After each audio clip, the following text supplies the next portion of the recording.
அதிர்ஷ்டம் ஜோதிட ராசி நேயர்கள் அனைவருக்கும் செந்தில் பாபுவின் வணக்கம். குரோதி வருடத்திற்கான தமிழ் புத்தாண்டு பலன்களை பார்க்க போகின்றோம். சூரிய பகவான் மேச ராசிக்கு பயிற்சியாகும் நாளை நாம் தமிழ் புத்தாண்டாக கடைபிடித்து வருகின்றோம். இந்த வருடத்தில் ஏப்ரல் மாதம் 13ஆம் தேதி பங்குனி மாதத்திற்கு 31ஆம் தேதி இரவு 8:10 குரோதி தமிழ் வருடம் பிறக்கின்றது. இந்த தமிழ் புத்தாண்டு சஷ்டி திதி மிருகசீரிஷம் நட்சத்திரத்தில் விருச்சிக லக்னத்தில் பிறக்கின்றது. இனி ராசிகளுக்கான பலன்கள்.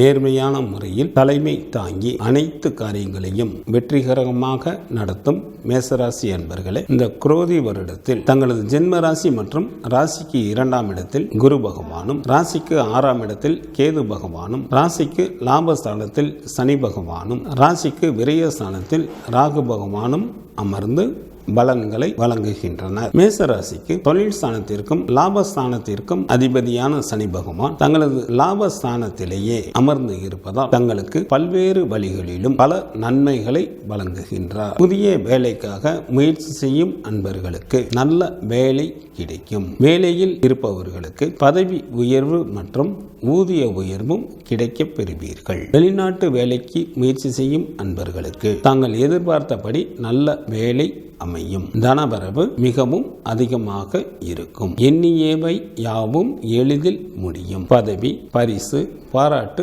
போன்றவற்றையும் எதிர்பார்க்கலாம். குடும்பத்தில் சுப நிகழ்ச்சிகள் நடைபெறுவதற்கு ஏற்ற காலமாக தற்சமயம் உள்ளது. வாடகை வீட்டில் குடியிருப்பவர்களுக்கு சொந்தமாக வீடு வாங்குவதற்கும் ஏற்ற காலமாக இந்த வருடம் அமைந்துள்ளது. குரு பகவானின் பார்வையானது தங்களது ராசிக்கு 6, 8 மற்றும் 10ஆம் இடங்களில் விழுவதால் தங்களுக்கு பணம் பல வழிகளில் வந்து சேரும். தங்களது உடன் பிறந்த மூத்த சகோதர சகோதரிகளின் வழியில் பரிபூரணமான ஒத்துழைப்பு கிடைக்கும். நம்பிக்கையோடு முன்னேற்ற பாதையில் தாங்கள் அடியெடுத்து வைப்பீர்கள். சில மேசராசி என்பவர்களுக்கு இழந்த பொருட்கள் மீண்டும் கிடைக்கும். குடும்பத்தில் மகிழ்ச்சி மற்றும் குதூகலம் நிறைந்து காணப்படும். தங்களது லாபஸ்தானத்தில் அமர்ந்துள்ள சனி பகவான் தங்களது ராசியை பார்ப்பதால் தாங்கள் மேற்கொள்ளும் காரியங்களில் சற்று நிதானத்துடன் செயல்பட்டாலே போதும். தாங்கள் மேற்கொள்ளும் காரியங்கள் அனைத்திலும் வெற்றி பெறுவதுடன் நல்ல லாபமும் கிடைக்க பெறுவீர்கள். மற்றவர்கள் விஷயங்களில் தலையிடாமல் இருப்பது நல்லது. கொடுக்கல் வாங்கலில் சற்று கூடுதல் கவனம் செலுத்துவது மிகவும் நல்லது. ஆனி, புரட்டாசி, தை மற்றும் மாசி மாதங்களில் தங்களுக்கு இருக்கும் அரசு சம்பந்தப்பட்ட காரியங்களை மேற்கொண்டால் அந்த வேலைகள் எளிதில் நடைபெறும். கல்வி பயிலும் மாணவர்களுக்கு குரு பகவானின் அருளினால் நல்ல மதிப்பெண்களுடன் கூடிய தேர்ச்சிகளை பெறுவீர்கள். தங்களது ஜனன ஜாதகத்தில் கிரகங்கள் சரியில்லாமல் இருந்து தற்பொழுது ராசிக்கு விரயஸ்தானத்தில் ராகு பகவானும் அமர்ந்து இருப்பதால் சில அன்பர்களுக்கு பல வழிகளிலும் வீண் அலைச்சல்கள் உண்டாகும்.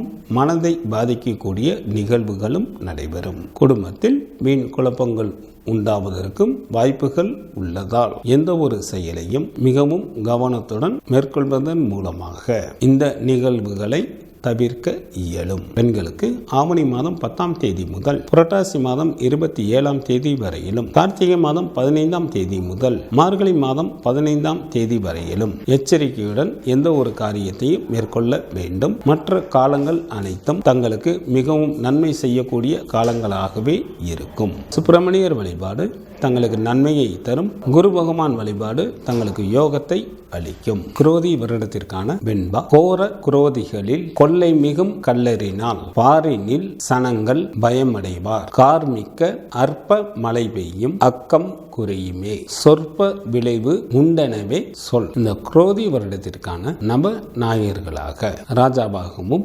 சஸ்யாதிபதியாகவும் நீரசா அதிபதியாகவும் செவ்வாய் வருகின்றார். மந்திரி, அர்க்காதிபதி, சேனாதிபதி மற்றும் மேகாதிபதி என 4 துறைகளுக்கு சனி பகவான் கையில் எடுத்துக் கொள்கின்றார். ரசாதிபதியாக குரு பகவானும் தானியாதிபதியாக சந்திரனும் வருகின்றனர். இந்த குரோதி வருடத்தில் செவ்வாய் ராஜாவாகவும் சஸ்யாதிபதியாகவும் நீரசாதிபதியாகவும் வருவதால் சிவப்பு நிறத்தில் உள்ள தானியங்கள் நன்றாக விளையும். ரியல் எஸ்டேட் வியாபாரம் நன்றாக இருக்கும். இந்திய ராணுவம் பல புதிய சாதனைகளை படைக்கும். எல்லைகளில் பதற்றம் அதிகரிக்கும். நாட்டில் திருடர்களால் பயம் உண்டாகும். மந்திரியாகவும் அர்க்காதிபதி, சேனாதிபதி மற்றும் மேகாதிபதி என 4 துறைகளுக்கு அதிபதியாக சனி பகவான் வருவதால் நல்ல மழை பொழிய வாய்ப்புகள் அதிக அளவில் உள்ளது. மழைநீர் அதிகரித்து மீனாக கடலிலும் கலக்க நேரும். கருப்பு நிற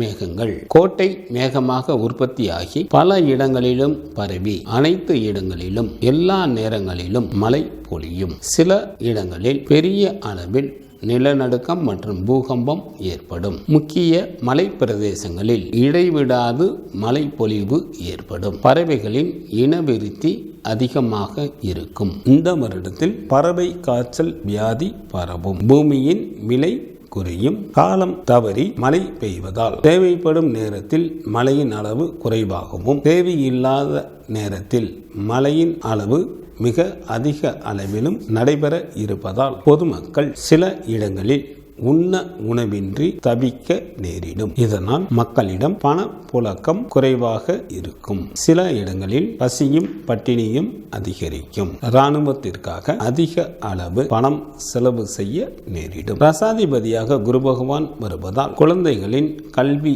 சுமை அதிகரிக்கும். கல்வி கட்டணங்கள் கூடும். மின்சார கட்டணமும் உயரும். தானியாதிபதியாக சந்திரன் வருவதால் வெல்லம், புளி, உப்பு, இரும்பு, கண்ணாடி, துத்தநாகம் மற்றும் பிளாஸ்டிக் பொருட்களின் விலை உயரும். இந்த வருடத்திற்கான வருட கிரகங்களின் பயிற்சிகள். குரு பயிற்சியானது சித்திரை மாதம் 18ஆம் தேதி, மே மாதத்திற்கு 1ஆம் தேதி புதன்கிழமை மாலை கார்த்திகை நட்சத்திரம் 2ஆம் பாதமான ரிஷப ராசிக்கு பயிற்சி அடைகின்றார். இந்த வருடத்தில் சனி பகவான் மற்றும் ராகு பகவான், கேது பகவானின் பயிற்சிகள் இல்லை. இங்கு சொல்லப்படுபவை எல்லாம் பொது பலன்களே. பொது பலன்களான இவற்றில் தங்களது ஜாதகத்தில் நடைபெற்று வரும் தசா புத்திக்கு ஏற்ப மாற்றம் நிகழும் என்பதையும் நினைவில் வைத்துக் கொள்ளுங்கள்.